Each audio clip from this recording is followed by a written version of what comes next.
Alhamdulillah, wassalatu wassalamu ala rasulillah wa ala alihi wa sahbihi wa mawala, amma ba'd. Pujian hanya milik Allah semata. Alhamdulillah, Allah subhanahu wa ta'ala memberikan kepada kita kesempatan dan waktu untuk bisa belajar bersama-sama pada soal jawab tentang akidah, tentang tauhid. Kemudian selanjutnya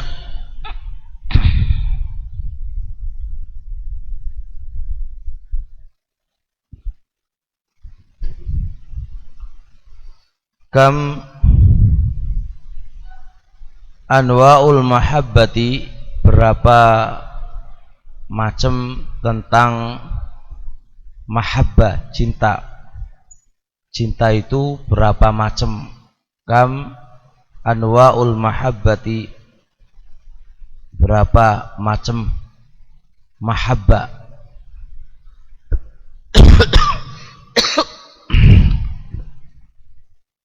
Langsung dijawab. An-naw'ul awwalu, macam yang pertama adalah mahabbatullahi, cinta kepada Allah, allati yakunu, yang ada, fiha, pada mahabbatullah, ittiba'ul amri, mengikuti perintah, wajtinabun nahyi, menjauhi larangan. Wa hadzal naw'u, ini macam, yajibu, wajib, ifradullahi, Allah diesakan, biha, dengan mahabbah. Perhatikan kata-kata allati yakunu fiha ittiba'ul amri wajtinabun nahyi. Ingat pembahasan kita dahulu di awal. Apa definisi ibadah? Definisi ibadah, masih ingat secara bahasa? Al-khudu'u wad-dillu wad-dullu, tunduk dan menghinakan diri.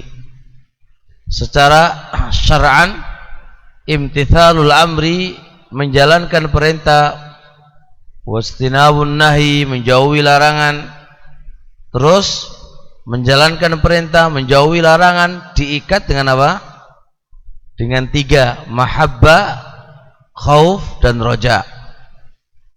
Dan ana sampaikan, perhatikan dengan burung, lihat kepalanya burung, itulah mahabbah. Dan lihat dua sayap, adalah khauf dan roja. Perhatikan, ana ambil itu dan masukkan di sini. Mahabbatullah, cinta kepada Allah. Allati yakun, yang mana cinta ini adalah poros terwujudnya ittiba'ul amri, mengikuti perintah, dan wajtinabun nahi, dan menjauhi larangan. Maknanya wujudul amr, adanya menjalankan perintah dan menjauhi larangan, itu apa? Karena mahabbatullah, karena cinta kita kepada Allah subhanahu wa ta'ala.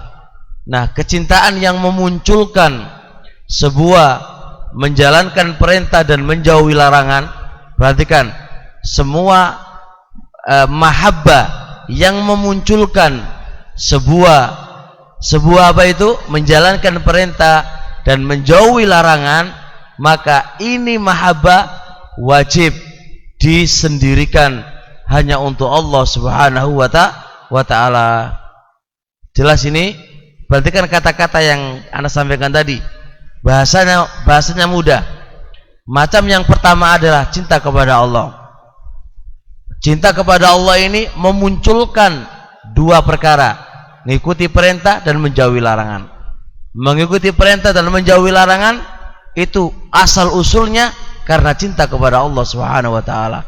Nah, cinta ini, cinta yang semisal ini, cinta yang memunculkan berupa menjauhi larangan, memunculkan menjalankan perintah, itu harus disendirikan, harus diesakan hanya untuk Allah Subhanahu wa taala saja.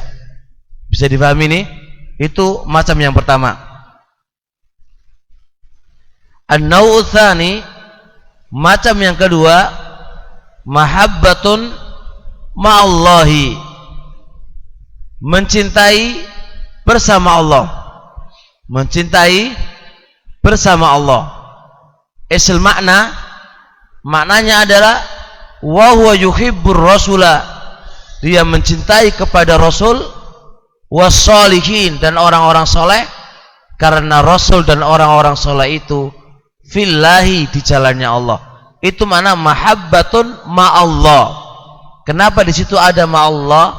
Ai ma'allah karena terikat mencintai sesuatu itu tadi, mencintai selain Allah, tapi sesuatu itu diikat karena dia di jalannya Allah Subhanahu wa ta'ala. Karena mereka mencintai Allah dan di jalannya Allah, kita pun mencintainya. Jelas ini? Ini maknanya mahabbatun ma'allah. Mahabbatun ma'allah, yang ini mahabbah masyru'ah, mahabbah yang disyariatkan. Ingat, mahabbah masyru'ah ini kenapa? Karena perkaranya apa tadi? Karena selain Allah ini mencintai Allah, selain Allah ini di jalannya Allah. Karena itulah kita mencintainya. Kemudian yang kedua, yang nomor tiga, an-naw'u tsalis, macam yang nomor tiga, mahabbatun ma'allah. Sama yang kedua dengan yang nomor tiga, sama-sama ma'allah, cuma bedanya pada kata setelahnya. Apa itu? Wahadhihi mahabbatul musyrikin, dan ini adalah kecintaannya orang-orang musyrikin li'alihatihim, kepada Tuhan-Tuhan mereka. Maksudnya mahabbah yang seharusnya untuk Allah, dia bagi untuk Tuhan-Tuhan mereka. Itu juga mananya mahabbatun ma'allah, mahabbah yang seharusnya diberikan kepada Allah Subhanahu wa ta'ala, dia berikan juga kepada selainnya. Yang mahabbah itu khasaisnya kita kembalikan kepada Allah, kita berikan kepada Allah, tapi ternyata kita berikan kepada selainnya. Dan poin yang kedua, poin yang pertama kamu letakkan pada poin yang nomor tiga, lalu kamu berikan kepada selain Allah.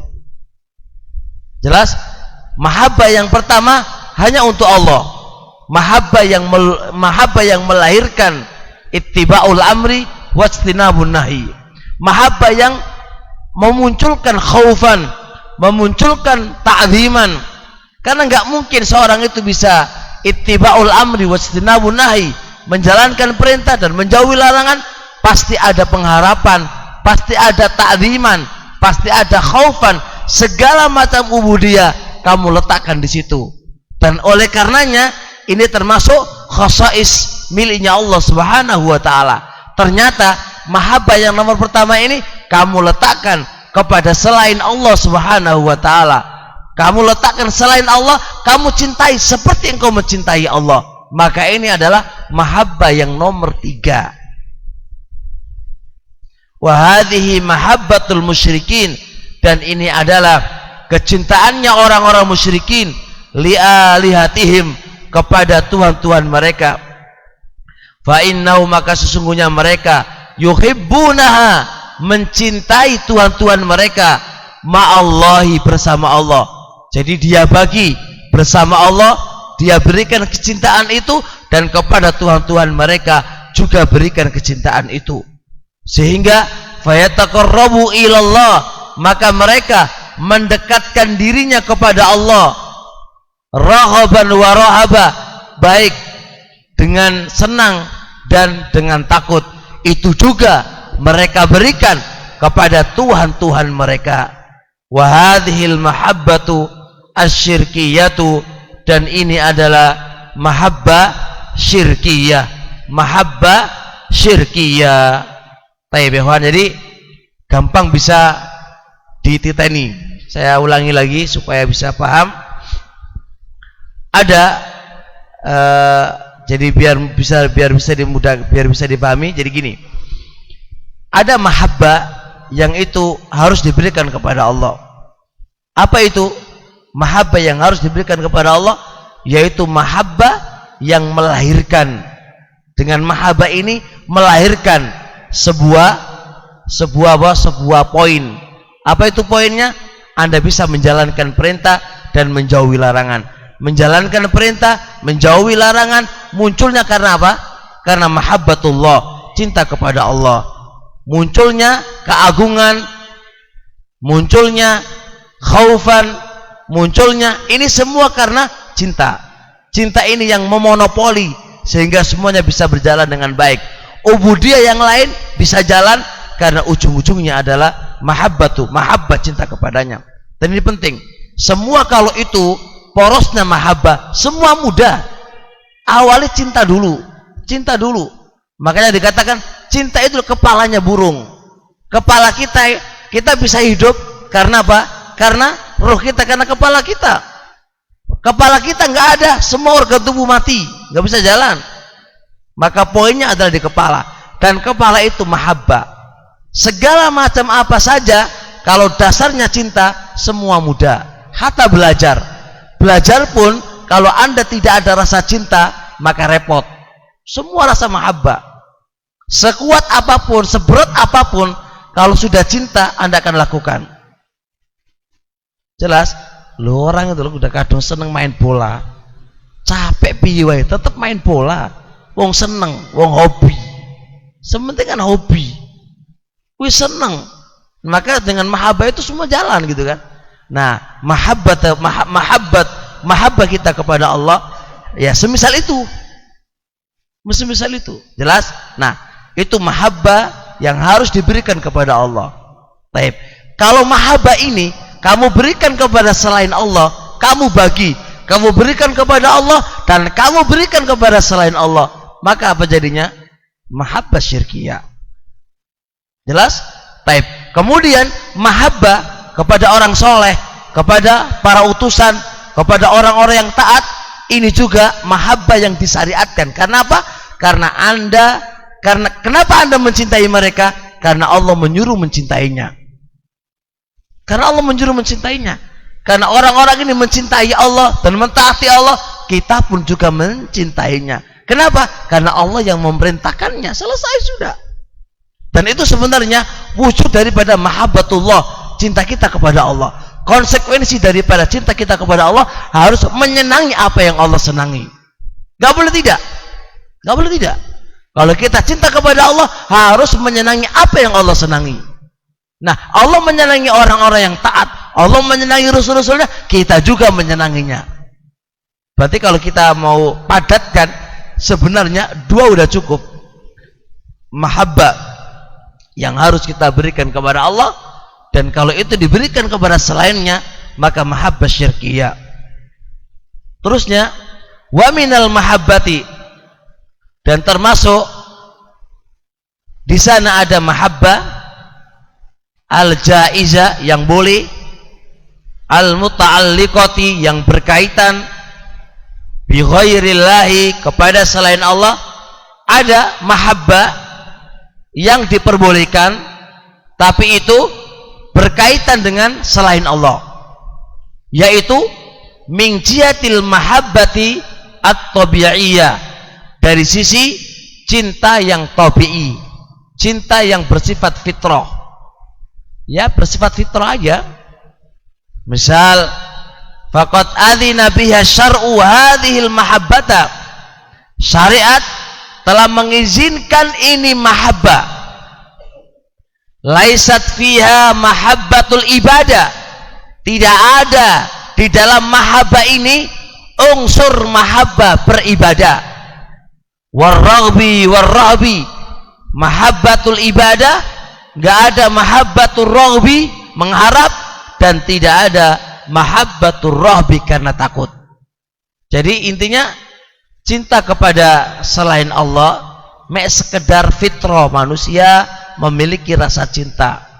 Kecintaan kita kepada selain Allah ini bersifat fitrah dan tabiiyah.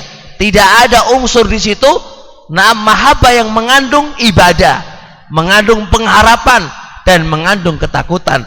Karena ibadah, mahabbah wal khauf itu mahabbah hanya untuk Allah semata. Taib wa innamad dunya, cinta kita karena duniawi aja, dunia. Wa dzalik semisal ka mahabbatil walid liwaladi, seorang ayah mencintai anaknya. Seorang ayah mencintai anak bukan Allah, selain Allah kan. Kita mencintai anak kita, tapi kita mencintai anak kita mencintai standar fitrah, standarnya fitrah saja. Sekedar apa? Tabiiyah, tabiatnya manusia mencintai dengan anak. Dan kecintaan kita kepada anak bukan kecintaan adalah ketundukan, bukan kecintaan pengharapan dan ketakutan, tidak. Karena kecintaan yang diiringi dengan ketundukan, pengharapan dan ketakutan hanya kita berikan kepada Allah semata. Warrajuli li zaujatihi, seorang suami mencintai istrinya. Wal aqaribi li akribatihim, li akribaihim, bukan tak. Wal aqaribi li akribaihim, kerabat kepada kerabat-kerabat mereka. Wa tilmidhi li syaikhi, seorang murid kepada gurunya. Ini semuanya ikhwan adalah mahabbah tabiiyah. Mahabbah apa? Tabiiyah, fitrawiyah. Seorang murid cinta kepada gurunya karena gurunya telah berbuat baik kepadanya. Ini tabiiyah. Jelas? Tapi kalau tilmid itu mencintai gurunya seperti mencintai Allah, ya kan? Beda lagi babnya, beda lagi babnya. Kalau sekedar cinta wajar, kemanusiaannya wajar. Maka ikhwan, itulah macam-macam cinta, macam-macam apa? Cinta. Jadi di beberapa kitab saya lihat disebutkan 3 mahabbah yang mahabbah apa itu? Mahabbah yang disyariatkan, kedua mahabbah yang itu berfaedah syirik, mahabbah yang jaizah, mahabbah wajibah, mahabbah syirkiyah, dan mahabbah jaizah, mahabbah yang boleh. Ada lagi yang menambahi mahabbah yang keempat, cinta yang mengakibatkan lupa dengan Allah. Maka ini menjadi mahabbah muharramah. Tambah lagi 1, cinta sama istri, dengan istri lalai belajar, cinta sama istri lupa dengan istri, karena cinta sama istri nggak sholat, cinta sama istri nggak dakwah, Allah bermalu wa nahi mungkar, dan semisal ini adalah mahabbah muharramah, cinta yang diharamkan oleh Allah Subhanahu wa taala. Jadi kita kalau mau bikin 4, kalau kita bikin gaya sederhana juga bisa. Jadi kesimpulannya itu. Ya, cinta sama HP ini boleh. Orang cinta sama HP ini apa? Tabiiyah, fitrawiyah, cinta dengan HP, cinta dengan burung, cinta dengan mobil. Tabiiyah, fitrawiyah. Tapi kalau cinta dengan HP ini menjadikan kau lalai belajar, lalai ibadah, lalai zikrillah, maka kecintaan itu bisa menjadi kecintaan yang muharramah. Jelas? Nah, cinta dengan apa namanya? Sekedar cinta fitrawiyah, ya Pak. Terusnya, kam aqsamul khauf, berapa macam takut? Takut itu ada berapa macam? Takut itu ada berapa macam? Aqsamul khaufi, macam-macam takut itu ada thalathatun, ada 3. Al-qismul awal al-khaufus syirki, takut yang itu sebuah kesyirikan, takut yang itu sebuah kesyirikan. wa huwa khaufus sirri, yaitu takut yang bersifat sir, yang bersifat rahasia. Khaufus sirri, khauf yang bersifat rahasia, yang tidak nampak. Bagaimana itu khaufus sirri? Khauf syirki itu diistilahkan oleh para ulama khaufus sirri. Jadi kan kita menerjemahkannya, jangan memahaminya, jangan terjemahkan memahami dengan bahasa kata, enggak dong nanti. Tapi begitu istilah mereka. Khaufus syirki, khauf kesyirikan, itu diistilahkan mereka dengan khaufus sirri, takut yang tidak kelihatan. Nah, gimana takut yang enggak kelihatan itu? Yaitu ayyakhafal abdu, seorang hamba itu takut ghairallahi, kepada selain Allah, min ayyusibahu, selain Allah itu akan menimpahkan kepadanya syarran au dharran, kejelekan atau kemadharatan. Perhatikan bahasanya. Seorang hamba takut kepada selain Allah. Selain Allah ini akan menimpahkan sebuah madharat, akan menimpahkan sebuah malapetaka, akan menimpahkan kepadanya musibah. Dengan artian zat selain Allah itu, perhatikan, akan menimpahkan. Perhatikan, zat selain Allah, artinya selain Allah ini itu bisa memberikan madharat dan bisa memberikan manfaat. Contoh, aku takut saya punya keris lah, contoh keris. Saya kalau nggak sopan sama dia, wah itu bisa memberi kepadaku malapetaka. Saya takut kepada ini ya kawan, dengan keyakinan zat inilah, zat benda inilah yang menimpakan kepadaku madharat. Allah sudah nggak ada lagi, sudah itu. Allah nggak ada lagi. Oh, nggak ada lagi. Zat barang itu, zat benda itu yang menimpakan kepadaku kejelekan dan madharat. Saya takut. Saya takut. Jelas? Sama aja takut sama Pak polisi. Aku dipol karo polisi. Tapi keyakinan kamu, polisi itulah yang akan menimpakan kepada kamu madharat. Berdiri sendiri, dialah yang akan memberikan madharat. Antum sudah nggak lupa Allah, sudah nggak ada di pikiran kamu, itu nggak ada. Jelas? Tapi kalau gini, aku takut polisi nanti nangkap aku biye. Tapi aku yakin semua itu Allah, nggak masuk di sini, nggak masuk di sini. Karena saya takut Allah, dan polisi nggak akan bisa apa-apa kalau tanpa Allah. Bukan gitu maksud di sini.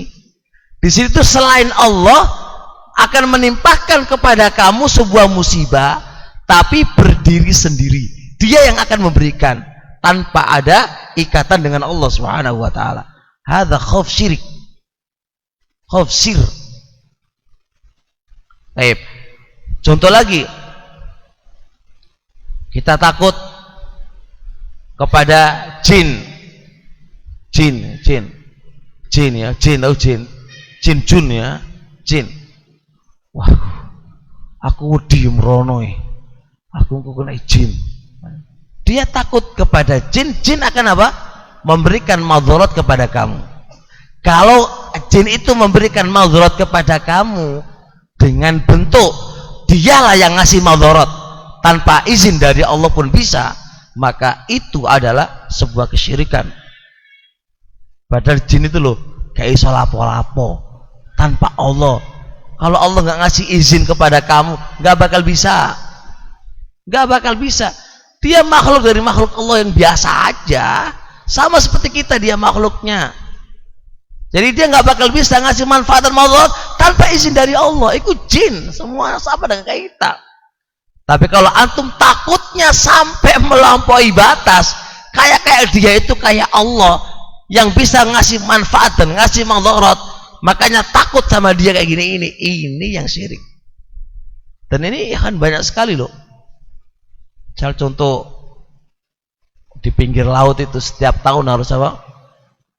Harus ngasih upeti dengan ngasih sesembahan apalah kan begitu. Dan dia takut kalau kita nggak kayak gini ini, si Nyi Loro Kidul itu akan menimpa. Kalau Nyi Loro Kidul, beratnya orang Nyi Loro Kidul iki sing iso ngkei manfaat dan mudarat. Hadza khaufus sirah, kawan. Keyakinan antum yang di dalam kayak ini syirik. Baik, selanjutnya al-qismus tsani,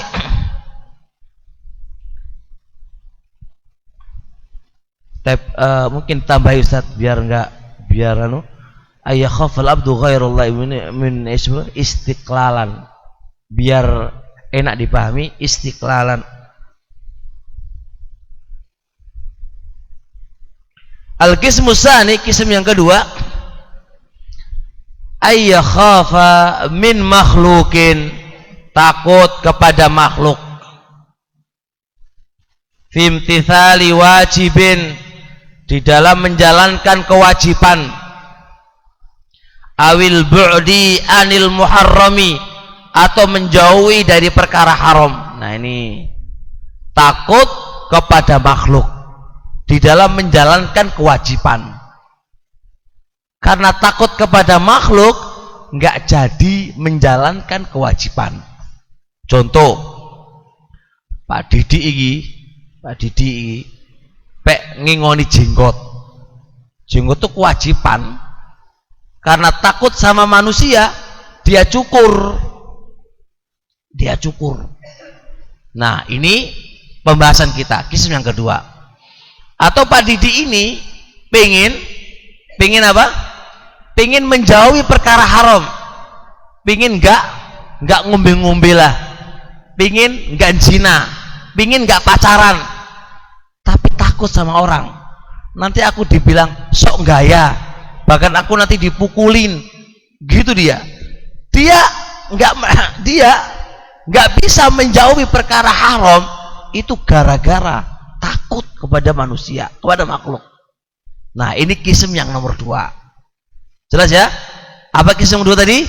Menjalankan perintah takut sehingga nggak jadi menjalankan. Pengen menjauhi perkara haram yang seharusnya dia jauhi, karena takut jadi nggak menjauhi. Dong nggak ini ya kan? Ada apa mana? Ka'ayya khafa, semisal dia takut min makhlukin, dari makhluk, fi adai fardhin, di dalam menunaikan sebuah kewajiban, min faraidillah, dari kewajiban Allah. Fala yusalli, dia tidaklah sholat, khaufan min makhluk, karena takut dari makhluk. Wala yahdurul jama'ata, nggak hadir sholat jamaah, khaufan min dhammil makhluk, karena takut dicela oleh makhluk. Nggak hadir jamaah. Apa kenapa nggak hadir jamaah? Wedi sungguh takut dicela sama manusia. Nah bab ini ikhwan masuk takut karena corona, nggak sholat jamaah karena corona. Nah ini corona itu ada, tapi kalau yang disampaikan oleh Syekh Muhammad al-Imam hafizallahu taala, yaitu takut yang melampaui batas. Jadi takutnya itu tidak ada sebab apa-apa, ya takut aja sehingga nggak sholat fardu di masjid. Bagi yang mengatakan wajib, nggak sholat fardu gara-gara apa? Takut terkena corona, itu kan. Nah kalau takutnya itu amat mendalam banget gitu kan, ya kayak biasalah orang-orang di sekitar juga nggak ada masalah, terus dia takut. Nah ini kan takut karena kena corona sehingga dia tidak menjalankan kewajiban. Ini bisa masuk pada kism yang nomor 2, takut yang Allah haramkan. Jelas ini insyaallah, paham ini? Ini. Tapi kalau memang takut beneran ada, beda lagi babnya. Itu bukan takut yang melampaui batas, beda babnya. Memang bener ada kok. Woi ku di masjid iku suwake kena corona lho suwi. Nah itu berarti babnya beda kalau gini ini. Wajar manusia takut kena penyakit. Nah, penyakit itu kan punya penyakit kok. Kan begitu. Tapi ditambah itu al-qismu tsanis yang enggak ana tulis wa huwa muharram, dan dia adalah muharram. Wa huwa muharramun. Saya lupa. Al-qismu tsalis, kisah yang nomor 3. Al-khaufut tabi'iyyu. Khauf yang tabiat, fitrah. Al-ma'dhunu bihi, yang dikasih izin, yang diizinkan. Ini khauf yang tabi'i, al-ma'dhuni bi, ka khaufin min aduwin, semisal takut dari musuh. Ada fitrah manusia takut dari musuh. Au min sabu'in, atau dari binatang buas. Ada fitrah manusia. Au min narin, atau dari api. Au min mu'dhin, atau dari orang yang mengganggu. Au ghairi dzalik, atau selain yang demikian itu adalah al-khauf at-tabi'i. Tapi harus apa? Harus wajar.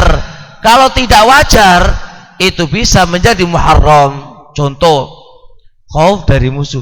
Musuh sudah ada, musuh masih di Jakarta. Atum nek kene aku takut gak sholat jamaah. Iku jenenge yo khauf yang tidak wajar. Takut kepada musuh itu tabiat ya kan, tapi harus sewajarnya. Takut kepada binatang buas itu ya takut, nama binatang buas, mana kita mau nggak takut, tapi sewajarnya. Jangan di atas keluar, jangan di atas tidak wajar. Makanya sebagian membahasakan apa? Khaufut tabi'i al-ma'dhun bihi, itu al-khaufut tabi'i apa ya kawan? Ada dibahasakan dengan lafaz al-dhahir. Dhahir itu sewajarnya. Dhahir itu yang nampak. Jadi jangan keterlaluan. Kalau keterlaluan bisa menjadi perkara itu diharamkan oleh Allah Subhanahu wa taala karena keterlaluan. Jadi harus sewajarnya. Takut dengan api, semua orang sama enggak takut dengan api. Takut dengan ular, takut dengan apa? Takut dengan apa? Poligami ya. Akhwat takut dengan poligami gitu. Wajar enggak ini? Wajar enggak? Wajar. Akhwat takut dengan poligami itu wajar.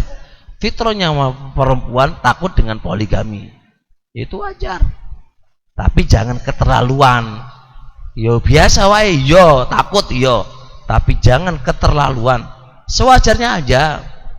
Au ghairi dzalik, atau selain yang demikian itu. Jadi ada 3 ikhwan, ada khauf syirik, ada khauf yang Allah haramkan, dan ada khauf at-tabi'i. Ana harus terangkan lebih lanjut ya kan, jangan sampai salah paham. Kadang jangan dipahami takut kepada selain Allah itu apa. Ini masih belum jelas, kecuali kalau Anda pahami dengan baik. Takut kepada selain Allah yang itu menjadi syirik besar. Kalau selain Allah itu akan menimpakan kepada kamu madarat, dan penimpahan itu berdiri sendiri tanpa izin dari Allah Subhanahu wa taala. Dipahami di situ. Karena jelas syirik. Kenapa syirik? Ya yang ngasih madarat kita itu Allah, bukan dia kok.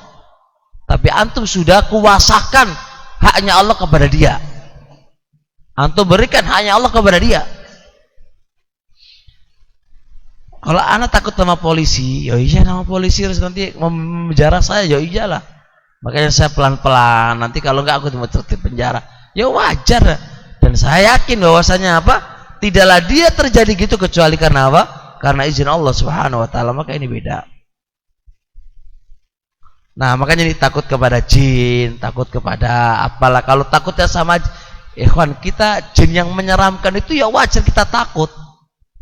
Kalau kamu dibutuhi jin, ya melayu lah lebih yang jin itu mengerikan. Siapa pernah lihat jin?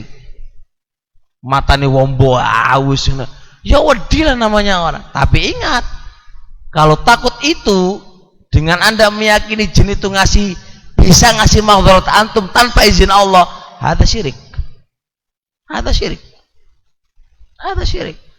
Dan ini kan banyak orang teman ini awakmu ngaji kok wedi karo jin sik to. Wedi jin digendruwo iku lho piye?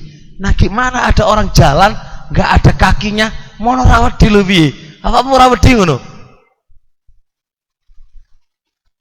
Coba Pak Didik lo melayu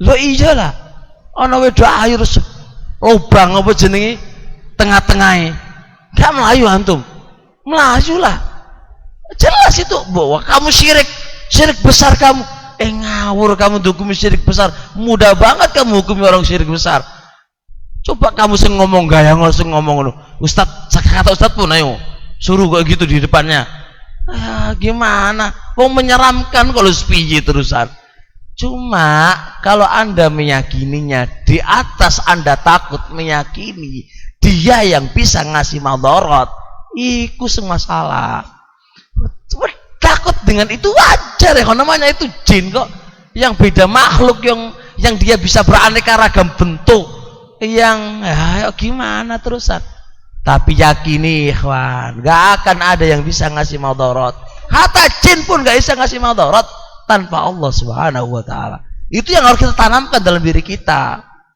yang ini kadang ya kita ngomong toh yo gampang coba nanti praktek no ya kan nah sekarang sih antum malam-malam jam 1 malam mau keliling pondok aku dia antum langsung kamu syirik besar kamu itu mau keliling pondok gak baik ini ucapan teman-teman loh ini ucapan teman-teman yang sudah ngaji lama itu syirik gede kamu itu masa takut sama jin jalan-jalan gak berani nah saya ngomong ke wanita gitu kan nah saya kira kuburan dewi kan nang turu nekono wanita ora saya ngomong lu Ustaz saya ngomong kan turu kuburan turu kuburan wani apa ora gitu kan udah biasa takut ya biasa namanya mengerikan tempat juga sunyi mengerikan ya takut ya biasa lo piye terusan tapi jangan sampai ada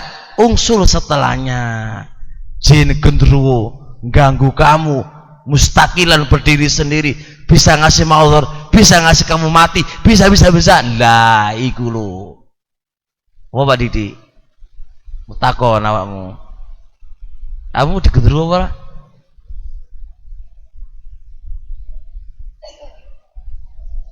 ya itu ya keterlaluan yang tok wae tapi itu jenenge tapi kita pembahasan kita syiriknya kita nggak bahas itunya nggak bisa kita hukumi syirik besar nggak bisa cuma ini kalau sampai takut keterlaluan ini berarti bermasalah dia butuh dibina tauhidnya apakah dihukumi haram gimana dihukumi haram kamar mandi nggak ada masalah kok masa kamar mandi loh orang hukum kok itu bisa hukumi haram nggak bisa dong kalau kita hukumi cuma orang ini butuh dibina tauhidnya orang ini punya kekurangan ini kurang ini dan ini butuh dipahamkan anak ambil ini faedah ya kan dari ilmu ruqyah ini ilmu ruqyah antum perhatikan di sini ini nggak dalil tapi ilmu ruqyah pengalaman orang yang meruqyah sekian tahun dia sudah meruqyah 30-an tahun atau berapa itu pahami di sini orang ya yang bermaksiat kepada Allah Subhanahu wa taala pasti akan muncul padanya rasa takut kamar mandi itu semua karena maksiat dua bisa jadi dia dulunya sudah dimasuki jin ima dengan pengobatan atau yang lain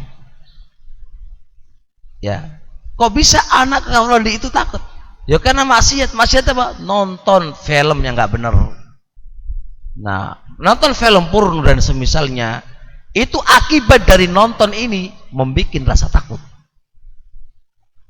ini kakek nonton TV ngakek nonton YouTube ini membuat rasa dan ini rata-rata real nyata yang dia pernah lakukan yang dia pernah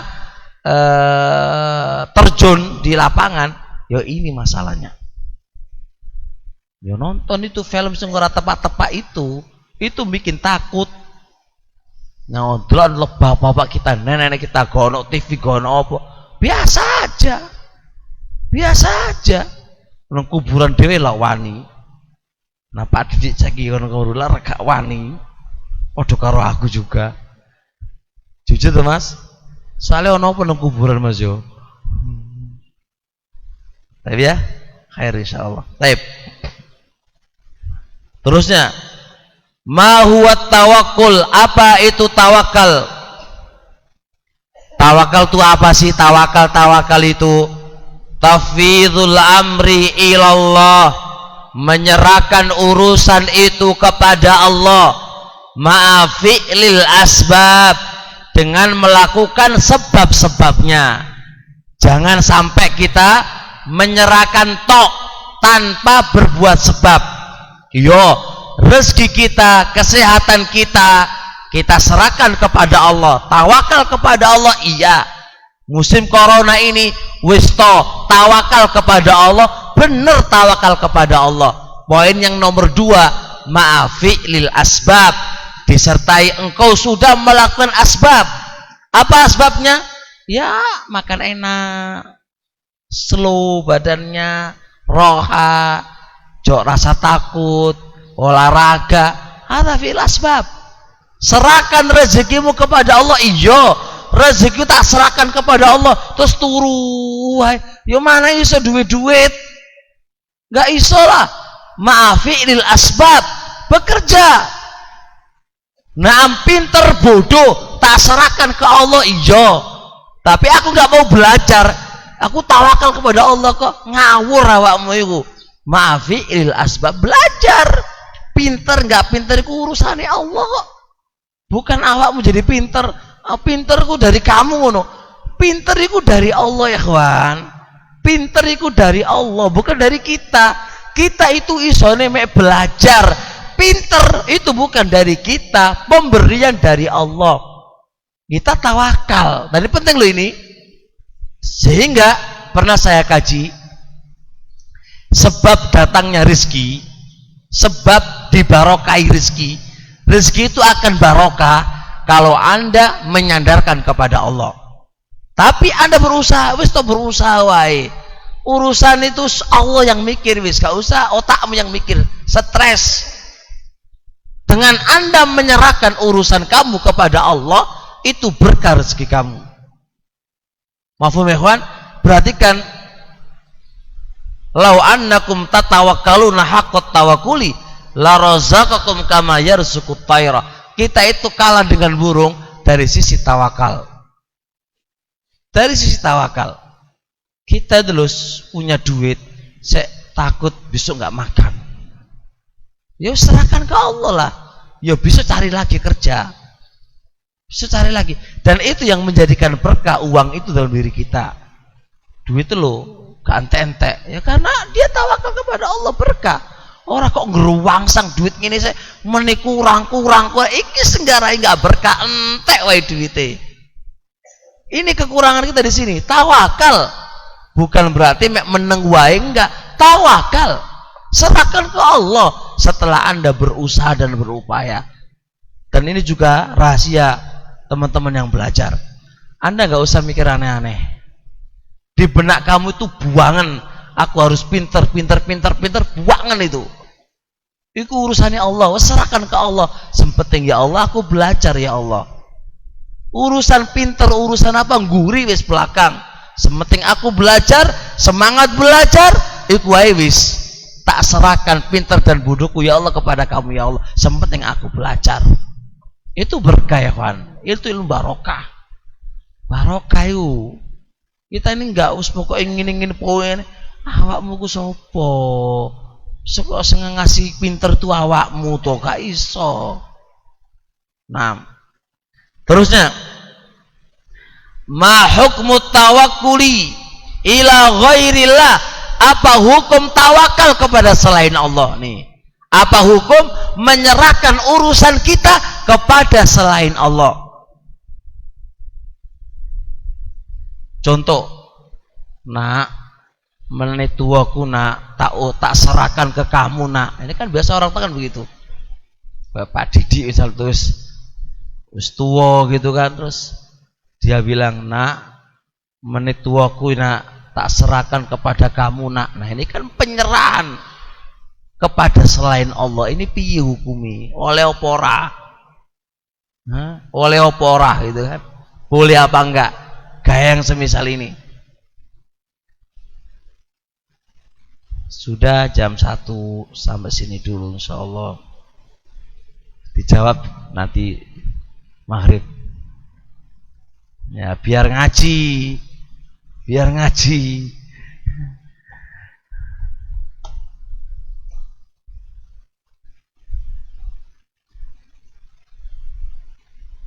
Subhanakallahumma hamdik, asyhadu an la ilaha illa anta, astaghfiruka wa atubu ilaik.